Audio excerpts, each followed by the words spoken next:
School of magic season 2। Title एक भाग गया। आदर्श और चाहत ने एसेंस ओर्ब को फिर से नहीं छुआ। हालांकि एसेंस ओर्ब को इस बात की जानकारी थी कि इसे जल्द ही ईस्ट गार्जियन टावर में वापस ले जाया जाएगा। यह अपने आप लुढ़कने लगा। सड़क के किनारे जल निकासी के लिए खुला स्थान था। एसेंस ओर्ब इसमें लुढ़कने और सीवेज सिस्टम के माध्यम से भागने की योजना बना रहा था। स्पष्टतः गोला के रूप में प्राणी की गतिविधियों में बहुत बाधा उत्पन्न हुई। अपनी क्षमताओं का उपयोग करने के लिए इसे अन्य जीवों में परिजीवी के रूप में होना आवश्यक था। यदि वह नाले में लुढ़क जाता और चूहे से चिपक जाता तो संभव था कि वह एक भयानक चूहे वाले जानवर में बदल जाता। आदर्श इस बात की इजाजत नहीं देगा कि इससे दुनिया को कोई नुकसान पहुंचे। उसने अपनी निगाहें गोले पर केंद्रित कर ली और अपनी इच्छा शक्ति का प्रयोग कर गोले को जबरन पीछे घुमाया। टेलेकिनेसिस। चाहत चौंकी। उसने चौड़ी आंखों से आदर्श की ओर देखा। क्या टेलेकिनेसिस? आपने इसकी कल्पना की है? आदर्श मुस्कुराए से छुपाने की कोशिश करते हुए। चाहत अभी भी अचेतन अवस्था में थी। वह इस बात से सहमत थी कि उसने इसे गलत देखा होगा। आदर्श केवल एक एडवांस मैजिशियन था, इसलिए उसके लिए इतने सारे एलिमेंटों का होना असंभव था। दुष्ट एसेंसोर जो अपने शुरुआती स्थान पर लुढ़क गया था वह काफी उग्र लग रहा था। वह जोर जोर से कंपन करने लगा। हालांकि इनमें से कोई भी मायने नहीं रखता था क्योंकि लाइक्राम जी अंततः वेस्ट गार्जियन टावर से आए थे। मूंछों वाला बूढ़ा आदमी आदर्श और चाहत के पास गया। जब वह बहुत देर तक जमीन पर एसेंसोर्ब को देखता रहा तो उसकी आंखें चमक उठी।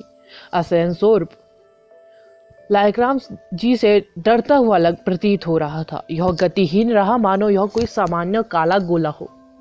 लाइक्राम जी आगे बढ़े और उसके चारों ओर कपड़े का एक चांदी का टुकड़ा लपेट दिया। लाइक्राम जी ओसाका में एक प्रतिष्ठित मैजिशियन थे। चाहत और आदर्श के साथ वेस्ट गार्जियन टावर पर लौटने से पहले उन्होंने पुलिस और सिटी हंटर्स को बर्खास्त कर दिया।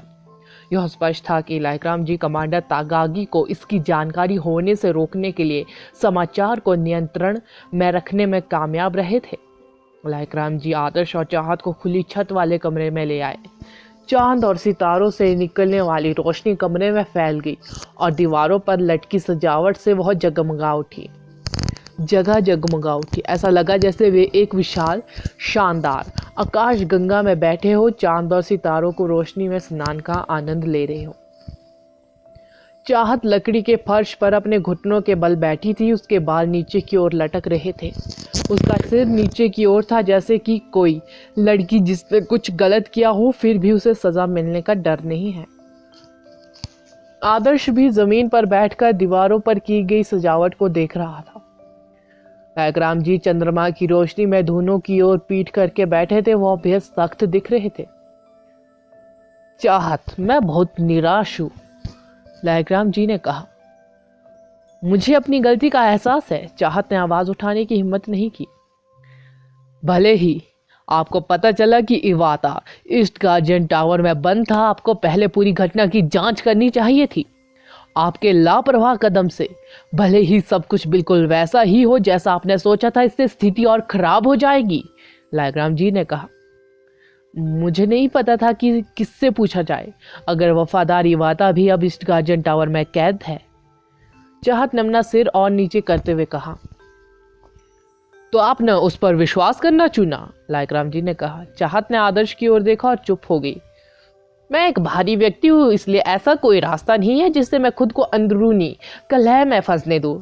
ऐसा कहा जा रहा है। बूढ़े आदमी, क्या आप हमें पहले समझा सकते हैं कि यह बुरी चीज क्या है? मेरा मानना है कि आप इसके अस्तित्व के बारे में पहले से ही जानते थे, आदर्श ने कहा। प्रत्येक मनुष्यों में एक आत्मा होती है और मैजिशियनों की साधना आत्मा को अपग्रेड करने पर केंद्रित होती है। आत्मा जितनी मजबूत होगी, मैजिशियन ही उतना मजबूत होगा। परंतु मनुष्य की आत्मा पवित्र नहीं है। इस गार्जियन टावर एक कर्स के प्रभाव में है जो दुष्ट मैजिशियनों की आत्माओं को खत्म कर देता है। लेकिन यह उनकी आत्मा की नफरत, बुराई, लालच, क्रोध और इच्छाओं को समाप्त नहीं करेगा। और उसके ऊपर पूर्व गार्जियन टावर में भी एक अंधेरी संरचना है। ऐसा वातावरण बुरे विचारों को पनपने देता है और अंततः आपके द्वारा देखे गए गोले में बदला जाता है। लाइकराम जी ने कहा, जापान वास्तव में एक अजीब जगह है। जहाजों के अंदर राक्षस होते हैं और यहाँ तक कि एक जेल भी राक्षस को जन्म दे सकती है। आदर्श बड़बड़ाया। सौभाग्य से आप समय रहते चाहत को रोकने में कामयाब रहे, अन्यथा जापान में जल्द ही एक नया लाल डीमन पैदा हो जाएगा। लाइकराम जी ने कहा। लाल दैत्य? आदर्श उलझन में बोला। उन्हें लाल दानव कहते हैं। उनकी आत्माएं अधिकांश प्राणियों से भिन्न है।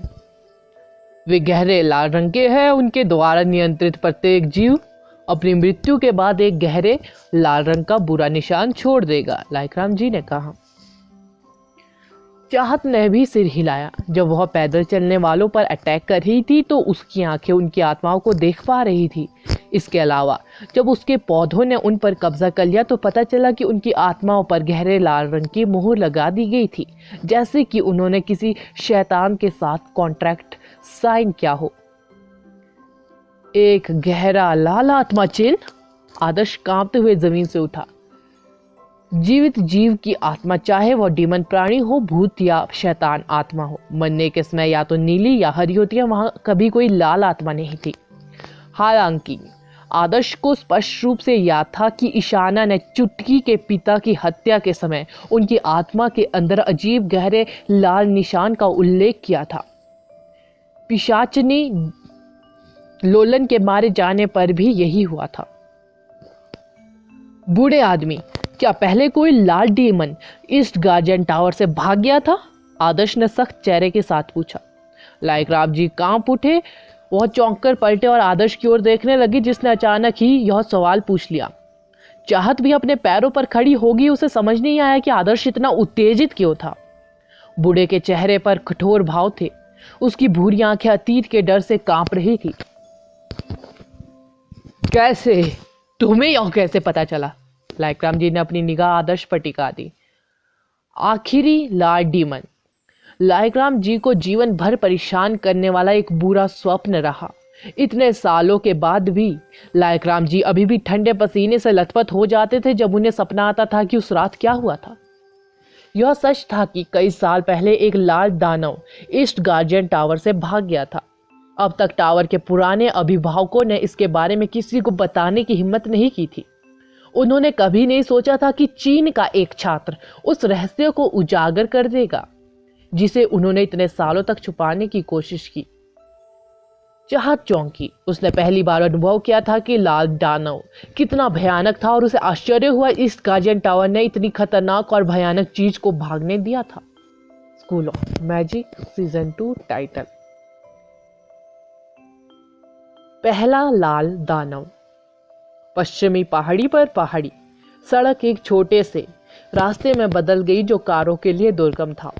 लाइकराम जी ने आदर्श और चाहत को मार्ग पर अग्रसर किया। उन्हें आश्चर्य हुआ जब छोटी दरार घाटी में एक गुप्त स्मारक पट्टिका थी। उस पर फूलों का एक गुलदस्ता था जो अभी तक मुरझाया नहीं था, जिससे साफ पता चल रहा था कि कोई हाल ही में यहाँ आया था। मैं भी आपके जैसा ही था, युवा और निर्दयी, और मैंने कार्रवाई करने से पहले परिणामों के बारे में नहीं सोचा। इस गार्जियन टावर में वही उबाऊ दिनचर्या हमें हर छोटी खोज के प्रति उत्सुक बनाती थी। जब उसने असेंसॉर्व की खोज की तो वह इतना उत्साहित हो गया कि वह इसे बाहर लाने के लिए इंतजार नहीं कर सका। लाइकराम जी ने शराब का एक जार उठाया और धीरे धीरे इसे स्मारक टैबलेट पर डाला। आदर्श करीब गया और उसने स्मारक पट्टिका पर एक नाम खुदा हुआ देखा। चाहत ने स्मारक पट्टिका को देखा। उसे अपने विचार एकत्रित करने में थोड़ा समय लगा। हाँ, वह आपके भाई इवाता के जैविक पिता और मेरे करीबी दोस्त थे, लाइकराम जी ने कहा। तो क्या आप दोनों हमारी तरह ही अतीत में दुष्ट असेंसोर को बाहर लाए थे? आदर्श ने पूछा। यह काफी जटिल है। चाहत की मां मासाको ट्विन गार्जियन टावर्स में लोगों के बीच बेहद लोकप्रिय हुआ करती थी। ओह, मुझे लगता है आजकल लोग उन्हें एक देवी के रूप में वर्णित करेंगे। इवाता के पिता पुरुषों के बीच खड़े होने में कामयाब रहे और उनका स्नेह अर्जित किया और उन्होंने जल्द ही इवाता को जन्म दिया। लायकराम जी ने कहा, रुको, चलो पुरानी प्रेम कहानी को छोड़ दे, मैं सिर्फ आखिरी लाल दानव के बारे में जानना चाहता हूँ। आदर्श अधीर था काफी। उसने स्पष्ट किया, यह घटना किसी तरह चुटकी के पिता की विचित्र मृत्यु से संबंधित थी। आदर्श लाल दानव के बारे में जानने के लिए उत्सुक था। वह चुटकी को काफी समय से जानता था और उस परिपक्व छोटी लड़की के हर समय नीचे देखने का एकमात्र कारण गहरा लाल आत्मा का निशान था। यदि वह सच्चाई का पता लगा सके तो यह चुटकी के लिए सबसे अच्छी दवा के रूप में काम कर सकता है। शंघाई में चुटकी ने बदले में कुछ भी मांगे बिना हमेशा उसकी मदद की थी। आदर्श का मानना था कि यही एकमात्र चीज थी जो वह उसके लिए कर सकता था। यह संयोग ही था कि उन्होंने विशेष गहरे लाल रंग के सोल मार्ग के बारे में जानकारी खोज ली थी।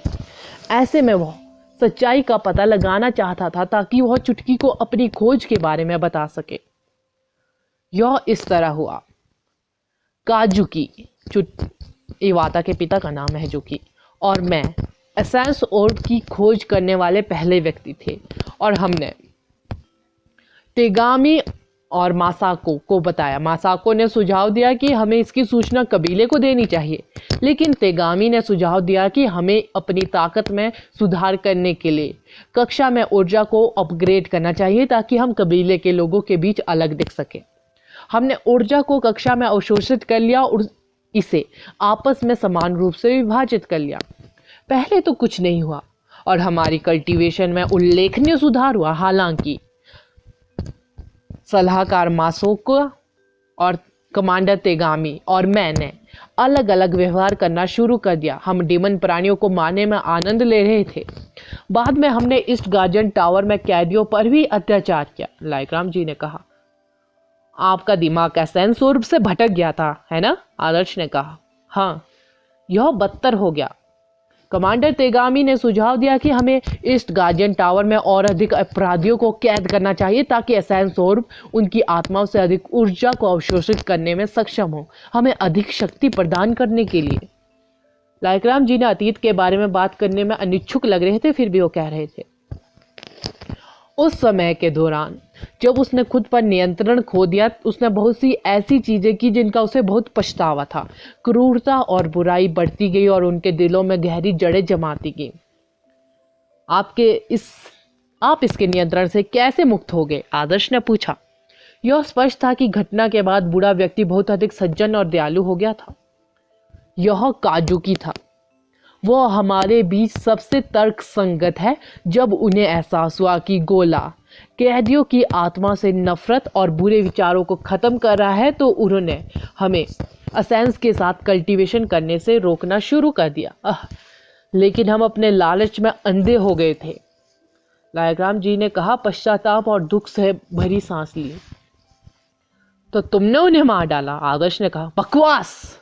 चाहत ने आदर्श की ओर देखते हुए कहा, वास्तव में हमने उसे मार डाला। हम तीनों ने काजुकी की हत्या करने का फैसला किया, जिसने हमें रोकने की कोशिश की। लायकराम जी की आवाज धीमी हो गई। उसने चाहत की आंखों में देखने की हिम्मत भी नहीं की। क्या तुमने इवाता के पिता को भी मार डाला? यहां तक कि मेरी मां भी सहमत होगी? चाहत सदमे में चिल्लाई। काजुकी और तब भी पति पत्नी थे। चाहत को जितना याद है, उसकी मां दुनिया की सबसे दयालु महिला थी। ऐसा कोई रास्ता नहीं था कि वह इतनी दुष्ट और विकृत काम करेगी।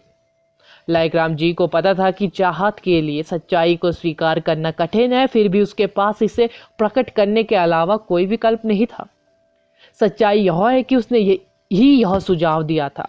ओह, आपको अपनी मां को दोष नहीं देना चाहिए, वह प्रभावित थी सोल एसेंस द्वारा। सबसे मेरा मानना है कि आप पहले से ही जानते हैं कि यह कैसा महसूस होता है। चाहत ने याद किया कि कैसे उसने नागरिकों पर अटैक किया था। वह वास्तव में स्वयं नहीं थी। कितना भयानक है यह जानकर कि तुम्हारे बगल में सो रहा व्यक्ति तुम्हें मारने के बारे में सोच रहा है, आदर्श ने आह भरते हुए कहा। सौभाग्य से काजुकी एक चतुर व्यक्ति था और उसे एहसास हुआ कि हम क्या कर रहे थे। हमने शुरू में सोचा था कि वह भाग जाएगा, लेकिन वह नहीं भागा। उसने एसेंस ऑर्ब चुरा लिया और उसे बुरी चीज को लेकर चला गया। हमने उसका शिकार करने की कोशिश की क्योंकि हमें लगा कि वह एसेंस ऑर्ब को अपने पास रखने की कोशिश कर रहा है। हम बेहद गुस्से में थे। हमने उसका तब तक पीछा भी किया जब तक कि उसे भागने की कोई जगह नहीं मिली, लेकिन किसी तरह वो गायब हो गया। तब से हमने काजुकी को फिर कभी नहीं देखा। जैसे जैसे समय धीरे धीरे बीतता गया, हमारा दिमाग धीरे धीरे ठीक होता गया। आपकी माँ मसाको और अपने किए के लिए बेहद दोषी महसूस करती थी और कम उम्र में ही उसका निधन हो गया। तेगामी और मैंने उस घटना का दोबारा जिक्र करने की हिम्मत नहीं की, लेकिन हमें नहीं पता कि हमने काजुकी के साथ जो किया उसके लिए हम कैसे पश्चाताप कर सकते हैं। लाइग्राम जी ने कहा, इतने साल हो गए, युवक बूढ़ा हो चुका था, फिर भी ऐसा लग रहा था जैसे सब कुछ एक दिन पहले ही हुआ हो। लाइग्राम जी जब भी इसे याद करते तो उनकी आंखें आंसुओं से भीग जाती थी। तो इसीलिए आप इवाता से हमेशा प्यार और दयालु रहे हैं। चाहत ने कहा। बूढ़े व्यक्ति ने सिर हिलाया और गहरी सांस लेने के बाद कहा, हाँ, केवल एक चीज जो हम कर सकते थे वो है उसके बेटे की अच्छी देखभाल करना। दुर्भाग्य से हमें ठीक होने में कुछ समय लगा। हमने काजुकी के प्रति अपनी सारी नफरत उसके बेटे पर निकाली। जब इवाता छोटा था तो उसे बहुत कष्ट सहना पड़ा। मासाको भी उससे नफरत करती थी। जब मसाको को अंततः एहसास हुआ कि काजुकी ने बलिदान दिया है तो इवाता पहले ही बड़ा हो चुका था। उन्होंने मान लिया कि हमारा प्यार और देखभाल सिर्फ एक दिखावा मात्र था और उनका मानना था कि उन्हें कभी इसकी जरूरत नहीं थी। इवाता चाहत को अपनी नाक में झुनझुनी महसूस हुई जब उसने कल्पना की कि उसका भाई किस दौर से गुजरा है। मैं कमांडर तागागी से इवाता को बचाने की पूरी कोशिश करूंगा। हमें कमांडर तागागी को एसेंस ऑर्ब के बारे में पता नहीं चलने देना चाहिए। तागागी एक लालची आदमी है। उसे अंदाजा भी नहीं है कि चीज कितनी भयानक है। अगर गोला उसके हाथ में गिर गया तो यह एक बड़ी आपदा होगी। लाइग्राम जी ने उन दोनों को निर्देशित किया। अगला एपिसोड जानने के लिए बने रहे मेरे इस चैनल के साथ। Thank you.